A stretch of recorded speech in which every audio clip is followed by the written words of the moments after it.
नमस्कार, India news देख रहे हैं आप और मैं हूं आपके साथ सचिन दुबे। शुरुआत करते हैं खबरों की। मुख्यमंत्री तीरथ सिंह रावत ने वर्चुअल माध्यम से श्रीनगर मेडिकल कॉलेज में बनाए गए 3 नए आईसीयू बेड का लोकार्पण किया है। उन्होंने कहा है कि कोरोना के समय में आईसीयू बेड की उपलब्धता से पौड़ी, चमोली, रुद्रप्रयाग और टिहरी जिले के मरीजों को खासी राहत मिलेगी। इन्हें जिले के सबसे अधिक मरीज इलाज को श्रीनगर आते हैं। सीएम रावत ने अपने आवाज से वर्चुअल लोकार्पण कार्यक्रम के दौरान कहा कि भविष्य में कोरोना के अलावा अन्य बीमारियों के इलाज के लिए भी इन आईसीयू बेड का उपयोग किया जा सकेगा। उन्होंने कहा कि राज्य में स्वास्थ्य सेवाओं को और बेहतर करने के लिए लगातार प्रयास किए जा रहे हैं। प्रदेश में आईसीयू, वेंटिलेटर, ऑक्सीजन बेड और ऑक्सीजन की पर्याप्त उपलब्धता है। मेडिकल कॉलेज और जिला अस्पतालों में ये सुविधाएं उपलब्ध हैं। अब इनका विस्तार प्राथमिक स्वास्थ्य केंद्रों से लेकर सामुदायिक स्वास्थ्य केंद्रों तक भी किया जा रहा है। मुख्यमंत्री ने कहा है कि जल्द ही नैनीडांडा, थलीसैंण एवं प्रदेश के अन्य दूरस्थ क्षेत्रों में भी ऑक्सीजन प्लांट स्थापित किए जाएंगे।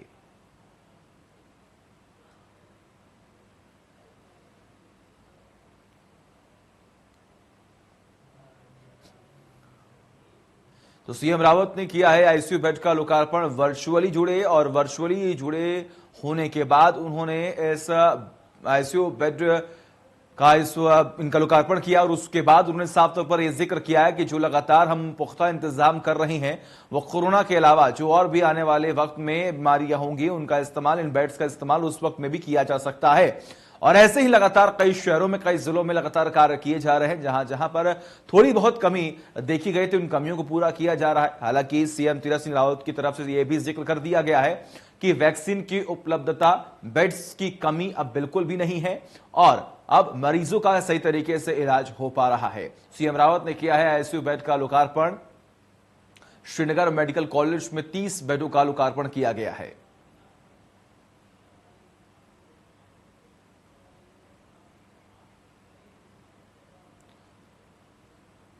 और तमाम जानकारी के लिए हमारे साथ किशोर रावत जो कि ब्यूरो चीफ हैं वो जुड़े हुए हैं। किशोर, क्या अपडेट आ रही है सामने? क्योंकि लगातार सीएम तीरथ सिंह रावत के पास एक तो कम वक्त है, लेकिन इन कम वक्त के दरमियान लगातार पूरी कोशिश कर रहे हैं कि मरीजों का सही तरीके से इलाज हो सके और जनता तक हर एक योजना का लाभ पहुंच सके।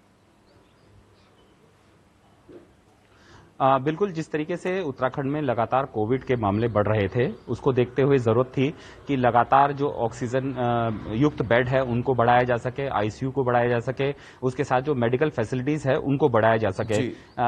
इसी के लिए हरिद्वार, ऋषिकेश में आईडीपीएल में एक 400 बेड का हॉस्पिटल बनाया गया, डीआरडीओ तरफ उसका लोकार्पण किया है और यहाँ पर अब सारी फैसिलिटीज है। यहाँ पे ऑक्सीजन प्लांट भी लगाया गया है और इसके साथ ही हर बेड के साथ ऑक्सीजन का सिस्टम दिया गया है ताकि लोगों को इलाज मिल सके। और जो 100 बेड है वो ऋषिकेश एम्स हॉस्पिटल में आईसीयू बनाए गए हैं ताकि वहां पर भी लोग इलाज कर सकते हैं। इसके साथ हल्द्वानी में भी 500 बेड का डीआरडीओ ने हॉस्पिटल बनाया है और श्रीनगर में भी 30 बेड और बढ़ाए गए। तो ऐसे जहां पर संभव हो सके वहां पर इन मेडिकल फैसिलिटीज को बढ़ाया जा रहा है ताकि लोगों को दिक्कतें ना हो। क्योंकि जिस तरीके से पिछले दिनों काफी मामले आए थे उससे काफी दिक्कतें हुई थी और लगातार लोगों की डेथ हुई थी और एक तरह से लोगों के मन में डर बैठ गया था कि आईसीयू बेड नहीं हो पा रहे, ऑक्सीजन युक्त बेड नहीं मिल पा रहे, दवाइयां नहीं हो पा रही। तो अब इन सारी चीजों पे कंट्रोल हो रहा है और क्योंकि अब कोविड के मामले थोड़े कम भी आ रहे हैं, ये वजह इसलिए है कि लॉकडाउन एक तरह से कोरोना कर्फ्यू लग रखा है उसकी वजह से थोड़े कम आ रहे हैं। लेकिन आगे आने वाले, क्योंकि अभी तक वैक्सीन है, इसकी पुख्ता दवाई नहीं आई है कि जो इस वायरस को मार सके। वैक्सीन आई है लेकिन अभी भी डर ये है कि आगे जो स्टेजेस है, यानी जिस तरीके से तीसरी लहर की बात की जा रही है, लेकिन अभी वो फिलहाल उस बात को अगर समझा जाए, उस बात को अगर माना जाए तो उसके लिए फैसिलिटीज हो रही है। और पहाड़ में अगर सरकार इस तरीके से बेड बढ़ाती है, आईसीयू बढ़ाती है और जो मूलभूत सुविधाएं बढ़ाती है तो उससे कहीं ना कहीं जो पहाड़ के लोगों को उसको आने वाले दिनों में और चीजों के लिए भी मदद मिल पाएगी। ठीक है, बिल्कुल किशोर, लगातार बने रहिए हमारे साथ, तमाम अपडेट्स हम आपसे लेते रहेंगे। आगे बढ़ेंगे। ऋषिकेश आईडीपीएल में डीआरडीओ की ओर से 500 बेड का जो हॉस्पिटल बनाया गया है उसका उद्घाटन मुख्यमंत्री तीरथ सिंह रावत ने किया है। इस दौरान विधानसभा अध्यक्ष प्रेमचंद अग्रवाल ने ऋषिकेश एम्स के डायरेक्टर DRDO के अधिकारी के पास पहुंचने के बाद उन्होंने मुलाकात की है। ऋषिकेश एम्स के डायरेक्टर आए, DRDO के डायरेक्टर के मुख्यमंत्री महोदय का स्वागत किया और उनको गुलदस्ता भेंट किया। सीएम ने कहा कि अब तीर्थ नगरी और आसपास के राज्यों में और जिलों में रहने वाले लोगों को चिकित्सा सुविधा जल्द उपलब्ध कराई जा सकेगी। तो DRDO ने कम समय में तैयार किया है ये हॉस्पिटल। 500 बेड का ये अस्पताल बनाया गया है, जहां पर आप देख पा रहे हैं किस तरीके से मुख्यमंत्री पहुंचे हैं और उन्होंने इसका उद्घाटन किया है।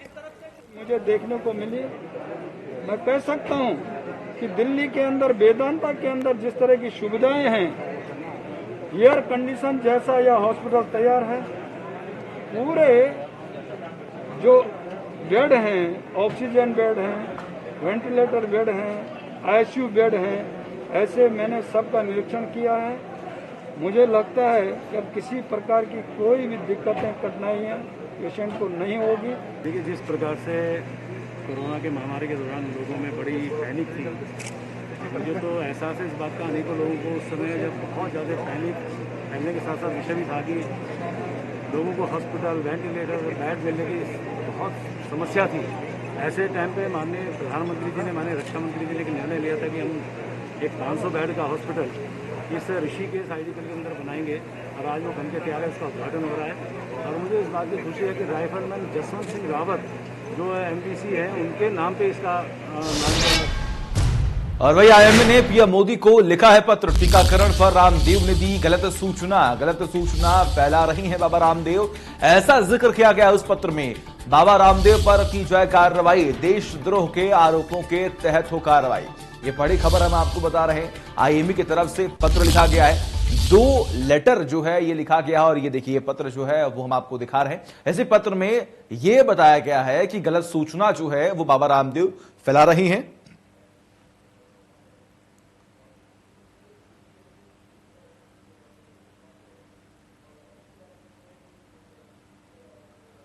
तो टीकाकरण पर रामदेव जी ने गलत सूचना दी है। IMA की तरफ से जिक्र किया गया है, देशद्रोह का आरोप लगना चाहिए और उस पर कार्रवाई होनी चाहिए। गलत सूचना फैला रही हैं बाबा रामदेव, ऐसा भी यहां पर जिक्र किया गया है इस पत्र में। आगे बढ़ेंगे, हरिद्वार से अगली खबर है, जहां पर बाबा रामदेव का एक और वीडियो हो रहा है वायरल। किसी के बाप में दम नहीं जो रामदेव को अरेस्ट कर सके। वीडियो वायरल होने के बाद बाबा रामदेव का बयान आया सामने। ऑनलाइन मीटिंग के दौरान बोले, ऐसा बाबा रामदेव ने जिक्र किया। वीडियो कब की है इसकी पुष्टि नहीं हो पाई है। उनके खैर अरेस्ट तो किसी वो जो है उनका बाप भी कोई नहीं कर सकता स्वामी रामदेव को लेकिन एक शोर मचा रहे हैं कि quick arrest Swami Ramdev, quick arrest Swami Ramdev. कभी कुछ चलाते हैं, कभी कुछ चलाते हैं, कभी ठग रामदेव, कभी महाठग रामदेव, कभी जो है कभी गिरफ्तार रामदेव। अब चलाते रहते, चलाने दो। तुम अपने लोगों को भी थोड़ा सा बीच बीच में अभी प्रैक्टिस हो गई है ट्रेंड चलाने की, और आप वो ट्रेंड में हमेशा ही जब टॉप पर पहुंच जाते हो, इसके लिए भी आपका बहुत बहुत अभिनंदन। और हमारे साथ किशोर रावत ब्यूरो चीफ जुड़े हुए हैं।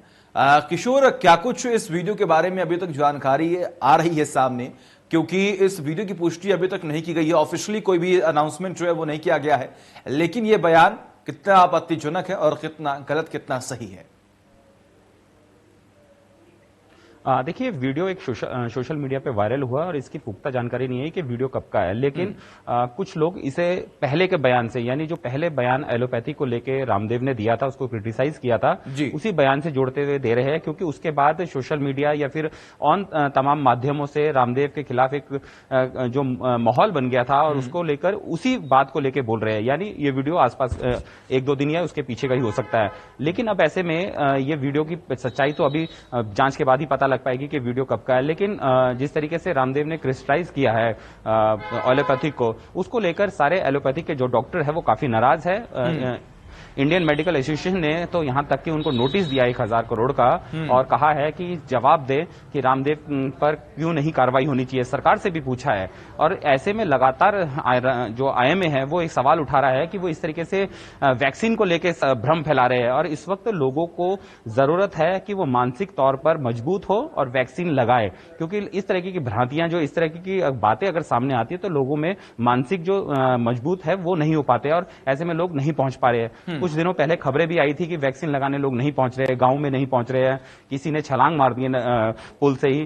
तो अब ऐसी चीजें जो बातें सामने आ रही है वो कहीं ना कहीं भ्रम की स्थिति पैदा कर रही है। यही वजह है कि जो एलोपैथिक पे सवाल उठाए गए, जो वैक्सीन पे सवाल उठाया गया, इसको लेकर आईएमए ने कड़ी आपत्ति दर्ज की है और नोटिस भी सर्व किया है रामदेव को और 15 दिन के अंदर जवाब मांगा है। और राज्य सरकार, उत्तराखंड राज्य सरकार से भी एक लेटर लिखा है, उसमें कहा है कि रामदेव के खिलाफ कड़ी कार्रवाई होनी चाहिए, उनके खिलाफ मुकदमा होना चाहिए जो आपदा एक्ट है उसके अनुसार, क्योंकि वो इस वक्त जब देश में एकजुटता की जरूरत है, डॉक्टरों को मॉरल बढ़ाने की जरूरत है, लोगों को मानसिक मजबूती देने की जरूरत है, उस समय इस तरह के बयान कहीं ना कहीं भ्रम की स्थिति पैदा कर रहे हैं।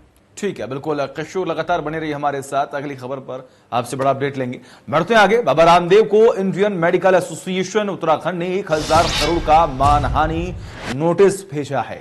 इस नोटिस में बाबा रामदेव से अपने विवादित बयान पर सफाई देने का वीडियो जारी करने और आईएमए से 15 दिन के अंदर लिखित माफी मांगने को कहा गया है। नहीं करने पर 1000 करोड़ का मानहानि केस करने की धमकी भी दी गई है।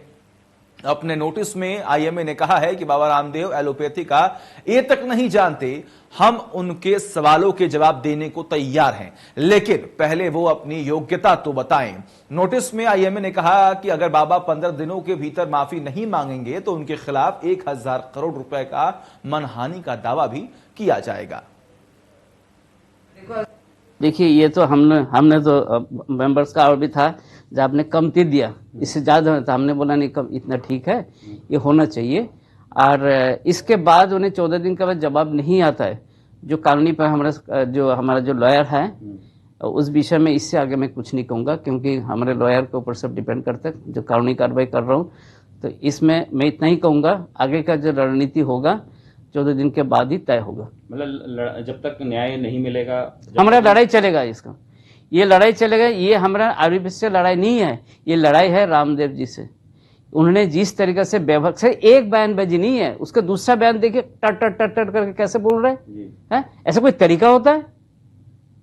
कोई स्पिरिचुअल लीडर जो आध्यात्मिक पुरुष होता है वो इस तरह से बातें नहीं करता है। देखिए, और तमाम जानकारी के लिए किशोर रावत जुड़े हुए हमारे साथ, ब्यूरो चीफ। किशोर, देखिए आईएमए की तरफ से नाराजगी जो है वो लगातार जाहिर की जा रही है और हमने सुना भी किस तरीके से यहां पर यह कहा जा रहा है कि अब ये लड़ाई किसी और से नहीं, सीधे बाबा रामदेव से है। क्या लगता है, क्या अटकलें लगाई जा रही हैं, क्या आखिर इस जंग में, इस लड़ाई में कौन जीतने वाला है? देखिए, ये लड़ाई अब कानूनी रूप ले चुकी है। जिस तरीके से आईएमए ने एक नोटिस सर्व किया है, उसमें 15 दिन के अंदर जवाब मांगा है, उनसे सवाल किया है कि आपने जो एलोपैथी के सवाल उठाया वो आखिर किस कारण उठाया, आपकी योग्यता क्या है, और तमाम तरह के जो सवाल है उसमें दिए गए हैं। अब ऐसे में ये जो लड़ाई है, क्योंकि कानूनी रूप से उनको नोटिस भेजा गया, तो जाहिर सी बात है कि रामदेव भी अपनी तरफ से इसी का जवाब कानूनी रूप से देंगे और 15 दिन के अंदर का जवाब मांगा गया, नहीं तो उसके बाद 1000 करोड़ का जो नोटिस है वो दावा ठोक दिया जाएगा उन पर। अब सबसे बड़ा सवाल ये उठता है कि ये सारी चीजें सबके सामने गुजर रही है, सरकार भी इसको देख रही है, उत्तराखंड सरकार भी इस मामले में, उनको पत्र लिखा गया है आईएमए द्वारा। अब इस तरीके की जब ये बातें सामने आती है, जब एलोपैथिक के द्वारा लगातार कोविड का इलाज किया जा रहा है, उस पर सवाल उठाए जाते हैं और आईएमए के जो अधिकारी, उनका भी यही कहना है कि उनकी लड़ाई आयुर्वेद से नहीं है, ना आयुर्वेद पद्धति से लड़ाई है, उनकी लड़ाई सिर्फ रामदेव से है, जो उन्होंने जिस तरीके की शब्दावली का प्रयोग किया है, क्रिटिसाइज किया है एलोपैथिक को, और डॉक्टरों की, जो डॉक्टर लगातार काम कर रहे हैं, कई डॉक्टर इसमें डेथ भी हो गया था उनका कोरोना के कारण, तो उन पे सवाल उठाए गए थे। ऐसे में क्यों नहीं केंद्र सरकार या फिर राज्य सरकार कोई कार्रवाई कर रही है? उन्होंने सीधा रामदेव ने सीधा वैक्सीन पर सवाल उठाया, जहां पे देश का प्रधानमंत्री लगातार वैक्सीन को बढ़ाने के लिए, लगातार लोगों को वैक्सीन लगाने के लिए बढ़ावा दे रहे हैं कि लोग आए और वैक्सीन लगाए ताकि इस बीमारी से हम लड़ सके। उस समय वैक्सीन पर सवाल उठाने का कहीं ना कहीं लोगों के मानसिक स्थिति पे फर्क पड़ता है, क्योंकि रामदेव एक छोटे व्यक्ति नहीं है, बल्कि उनके फॉलोअर्स बहुत है। वो कोई बात कहते हैं उसके मायने जरूर होते हैं। तो ऐसे में अगर कोई व्यक्ति इस तरीके से सवाल उठाता है तो पूरे समाज पर इसका असर पड़ता है। यही बात आईएमए ने कही है कि उनपे मुकदमा दायर होना चाहिए। और आईएमए ने जो नोटिस दिया है उसमें भी साफ लिखा है कि वो इस बात पे पूरी माफी मांगे या फिर वो इस मुकदमे को तैयार रहे। तो जाहिर सी बात है, आपने जो सवाल किया है कि कब तक लड़ाई, ये लड़ाई लंबी चलने वाली है, कानूनी लड़ाई है और इसमें राज्य सरकार और केंद्र सरकार को भी इंटरफेयर करना होगा क्योंकि ये विवाद लगातार बढ़ेगा। ठीक है, बिल्कुल किशोर, बहुत बहुत शुक्रिया आपका तमाम जानकारी के लिए। लगातार नजर आप बनाए रखिए, तमाम अपडेट्स हम आपसे लेते रहेंगे। आगे बढ़ते हैं। बाजपुर के गांव विजय रामपुरा में कैबिनेट मंत्री अरविंद पांडे ने 2 करोड़ 46 लाख की लागत से करीब 5 किलोमीटर मार्ग के निर्माण का शिलान्यास किया है। इस दौरान कैबिनेट मंत्री अरविंद पांडे ने निर्माणाधीन संस्था को निर्माण कार्य जल्द पूरा करने के निर्देश दिए। बता दें कि ग्रामीणों द्वारा लंबे समय से कैबिनेट मंत्री अरविंद पांडे से खस्ता हाल में पड़े मार्ग के पुनर्निर्माण की मांग की जा रही थी, जिसके निर्माण का कैबिनेट मंत्री अरविंद पांडे ने ग्रामीणों को आश्वासन दिया था, जिसके चलते कुछ माह पूर्व प्रथम चरण में सड़क का निर्माण शुरू कराया जा चुका है। वहीं दूसरे चरण में सड़क का शिलान्यास करने के लिए कैबिनेट मंत्री अरविंद पांडे बाजपुर के ग्राम विजय रामपुरा पहुंचे, जहां कैबिनेट मंत्री अरविंद पांडे ने 2 करोड़ 46 लाख रुपए की लागत से बनने वाली 5 किलोमीटर सड़क का शिलान्यास किया। इस दौरान कैबिनेट मंत्री अरविंद पांडे ने बताया कि क्षेत्र की करीब 10 किलोमीटर सड़क खस्ताहाल में पड़ी हुई थी, जिससे लोगों को काफी परेशानियों का सामना करना पड़ रहा था। लोगों की समस्याओं को देखते हुए सड़क का निर्माण कार्य करवाया जा रहा है। उन्होंने कहा कि जल्द ही सड़क का निर्माण कार्य पूरा होने के बाद इसे जनता के सुपुर्द कर दिया जाएगा। इसी क्षेत्र में लगभग 10 किलोमीटर सड़क क्षेत्रीय नरखेड़ा, विजय रामपुरा, शीतपुरी, ये मिला के लगभग 10 किलोमीटर सड़क थी और जो जीवन स्टैंड हालात में थी। और इनको 2 फेज में, फेज फर्स्ट और सेकंड में हमने इसका धन आवंटन करा के, और क्षेत्रीय नरखेड़ा वाली तो हमने 3-4 महीने पहले उसका शिलान्यास कर दिया था, उस पर काम भी काफ़ी हो गया है। और सेकंड फेज में ये विजय रामपुरा शीतपुरी थी, इसका भी धन हमने सैंक्शन करा दिया था और टेंडर भी हो गया है। आज उसका शिलान्यास किया और मैं बहुत जल्दी इसको जनता की सेवा में इसको हम समर्पित करेंगे, जो लोग की कई सालों से मांग थी। एक और जहां कोरोना संक्रमण के कारण आम जनजीवन अस्त व्यस्त हो गया है, अधिकांश व्यवसाय कोविड के गाइडलाइंस के कारण बंद हैं, जिस कारण लोगों को अब उनके घर चलाने में काफी मुश्किलों का सामना करना पड़ रहा है। ऊपर से बाजारों में तेल, दाल, चावल आदि सामानों की बढ़ती कीमतों ने आम आदमी की कमर तोड़ डाली है। घरों का बजट लगातार बढ़ रहा है, मगर सरकार का बजट ना बिगड़े, इसलिए सरकार अपना बजट ठीक करने के लिए नए तरीके ढूंढ ही लेती है, चाहे कोविड काल हो, अन्य कारण। इसी को देखते हुए सरकार ने कुछ दिन पहले रिवर चैनलाइजेशन के नाम पर नदियों की नीलामी की विज्ञप्ति अखबारों में जारी कर दी थी। इसके पीछे कारण यह बताया गया, मानसून आने से पहले जिले की नदियों में झील बनने और नदियों के किनारे बने बस्तियों में नदियों का जलस्तर बढ़ने के कारण खतरा उत्पन्न न हो, इसी के कारण नदियों की नीलामी की जानी है। जो बोली दाता अधिक से अधिक बोली लगाएगा, उन बोली दाताओं को इन नदियों से गाद और बोल्डर हटाने की अनुमति प्रदान की जाएगी, जिसको लेकर आज तहसील में एसडीएम योगेश मेहरा कोटद्वार की 2 नदियों सुखोरों और तेली स्रोत में स्वीकृत 5 पट्टों की वीडियोग्राफी के साथ नीलामी की गई, जिसमें सरकार को 8 करोड़ 73 हजार का राजस्व प्राप्त हुआ है। 2020 की उस रिवर ट्रेनिंग पॉलिसी के अंतर्गत कोटद्वार में सुखरो और तेली स्रोत के पास कुल 5 स्थानों पे रिवर ट्रेनिंग के लिए विज्ञप्ति जारी की गई थी, जिसकी आज विधिवत नीलामी कराई गई और ये करीब 8 करोड़ 76 लाख 49 हजार रुपये इससे टोटल रेवेन्यू प्राप्त हुआ है। और इसके बाद इनको ये जो नीलामी प्रक्रिया हुई है, इसका पूरा कार्यभार जिलाधिकारी महोदय को प्रेषित किया जा रहा है और उनके कार्यादेश जारी करने के उपरांत के लिए कार्य किया जाएगा। कोरोना से मारे गए करीब 400 लोगों की लावारिस अस्थियों को आज हरिद्वार के सती घाट पर पूरे विधि विधान के साथ गंगा में विसर्जित किया गया। कोरोना संक्रमण के चलते मारे गए लोगों के अंतिम संस्कार के बाद उनके परिजन डर के चलते उनकी अस्थियों को भी लेकर नहीं गए, जिसके चलते उनकी अस्थियां विभिन्न शमशान घाटों पर लावारिस पड़ी हुई थीं। ऐसे ही करीब 400 लोगों की अस्थियों को श्री राजमाता झंडेवाला मंदिर के स्वामी राजेश्वरानंद महाराज ने अपने अनुयायियों के साथ दिल्ली के विभिन्न शमशान घाटों से एकत्र किया और उनकी मुक्ति के लिए सभी को लेकर अपने हरिद्वार के कैलाशकली आश्रम में लाए, जहां सभी अस्थियों का मां गंगा में विसर्जित कर दिया गया।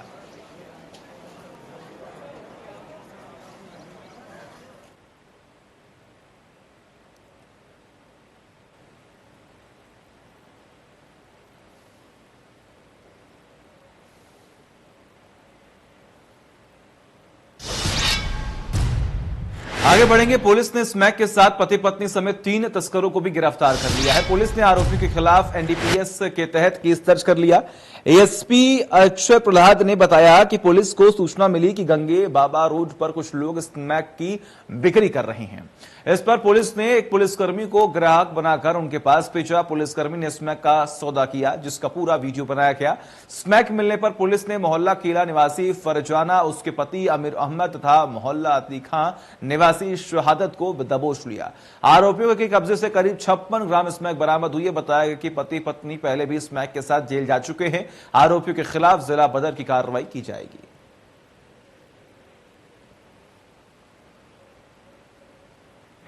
ऐसा नहीं है, कार्रवाई कर रहे हैं सब लोग। कल जैसे कटोरा बांसपुड़ान चौकी इंचार्ज रविंद्र सिंह बिष्ट और बाकी उसकी टीम द्वारा बहुत ही अच्छे से फैजाना और उसके पति अमीर और उनके जो साथ फील्डर काम करते हैं उन पर कार्रवाई की और रंगे हाथों उनको स्मैक के साथ पकड़ा गया। और एक काशीपुर में ताबड़तोड़ दोपहिया वाहन चोरी का ग्राफ दिन प्रतिदिन लगातार बढ़ता ही चला जा रहा है। कोविड-19 का फायदा उठाकर चोर अस्पतालों के बाहर खड़ी बाइकों पर हाथ साफ कर रही हैं, जिसको लेकर पुलिस वाहन चोरों से काफी परेशान थी। मुखबिर की सूचना पर पुलिस ने ग्राम खड़गपुर देवीपुरा टंकी तिराहे के पास खाली प्लॉट डडियाल रोड काशीपुर से 5 अभियुक्तों को गिरफ्तार करने में सफलता हासिल की है। चोरी की 11 मोटरसाइकिल को भी अभियुक्तों से बरामद कर लिया गया। पुलिस इस वाहन चोरों का आपराधिक इतिहास खंगालने में लगी हुई है। एसीपी प्रमोद कुमार ने कोतवाली में खुलासा करते हुए बताया कि पिछले काफी दिनों से वाहन चोर नगर क्षेत्र में कोविड-19 का फायदा उठाकर सक्रिय दिखाई दे रहे थे। पुलिस टीम ने 5 अभियुक्तों को मोटरसाइकिल समेत गिरफ्तार कर न्यायालय के समक्ष पेश किया है। देखिए, अभी हमारा जो काशीपुर सर्कल है तो वहाँ के विभिन्न थानों से मोटरसाइकिल चोरी की घटना हो रही थी, जिसके संबंध में पुलिस द्वारा एफआईआर पंजीकृत की गई थी और इनके वर्कआउट हेतु एसएसपी महोदय के दिशा निर्देशन में एएसपी काशीपुर साहब के द्वारा एक टीम का गठन किया गया था। टीम जो है लगातार परस्यू कर रही थी, जो घटनाएं हो रही थी उन पे मौके पर जाकर जानकारी इकट्ठी की जा रही थी और साथ ही जो अन्य थानों से समन्वय बनाते हुए टीम के द्वारा जो है मोटरसाइकिल चोरी की एक गैंग को वर्कआउट किया गया है। इनके कब्जे से तकरीबन 11 मोटरसाइकिल जो है बरामद की गई। और इसी के साथ देवभूमि लाइव में बस इतना ही। देखते रहिए इंडिया न्यूज। नमस्कार।